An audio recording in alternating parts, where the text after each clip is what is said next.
श्री कृष्ण का जन्म भाद्रपद माह के कृष्ण पक्ष की अष्टमी तिथि के रोहिणी नक्षत्र में हुआ था। भाद्रपद के कृष्ण पक्ष की अष्टमी तिथि की मध्यरात्रि के बाद जन्माष्टमी की पूजा की जाती है। इस साल श्री कृष्ण जन्माष्टमी 18 और 19 अगस्त के साथ साथ आज मनाया जा रहा है। भगवान कृष्ण की बाल लीलाएं काफी थी। इस दिन भगवान श्री कृष्ण के लड्डू गोपाल स्वरूप की पूजा की जाती है।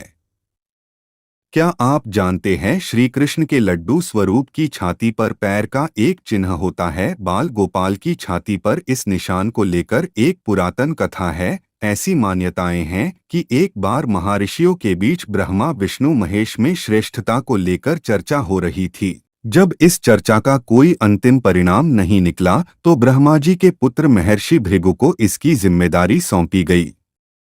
महर्षि भृगु सबसे पहले ब्रह्मा जी के पास गए।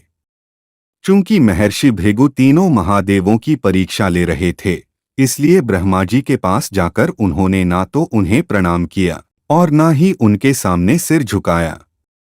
यह सब देख ब्रह्मा जी क्रोधित हो गए, लेकिन महर्षि भृगु ने अपनी दिव्य शक्तियों से उनके क्रोध को दबा दिया। इसके बाद महर्षि भृगु कैलाश पर्वत गए।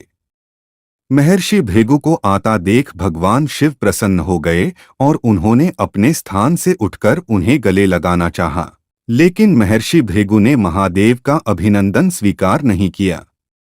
महर्षि भृगु ने कहा, आप पापियों को वरदान देते हैं, उनसे देवताओं पर संकट आ जाता है, इसलिए मैं आपका आलिंगन कभी नहीं करूंगा। ये सुनकर भगवान शिव भड़क उठे और उन्होंने अपना त्रिशूल उठा लिया। तब माता पार्वती के कहने पर शिवजी शांत हुए। शिव और ब्रह्मा की परीक्षा लेने के बाद भृगु मुनि वैकुंठ लोक पहुंचे, जहां भगवान विष्णु विश्राम कर रहे थे। महर्षि भृगु ने वहां जाते ही विष्णु की छाती पर पाँव रख दिया।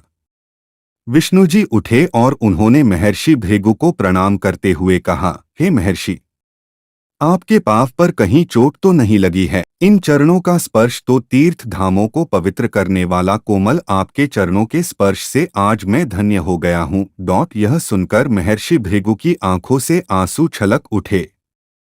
भृगु ऋषि मुनियों के पास पहुंचे और उन्होंने शिव ब्रह्मा विष्णु की पूरी कहानी सुनाई।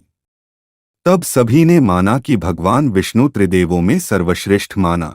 ऐसा कहा जाता है कि भगवान विष्णु के पूर्ण अवतार लड्डू गोपाल की छाती पर भृगु के चरण का चिन्ह छपा है।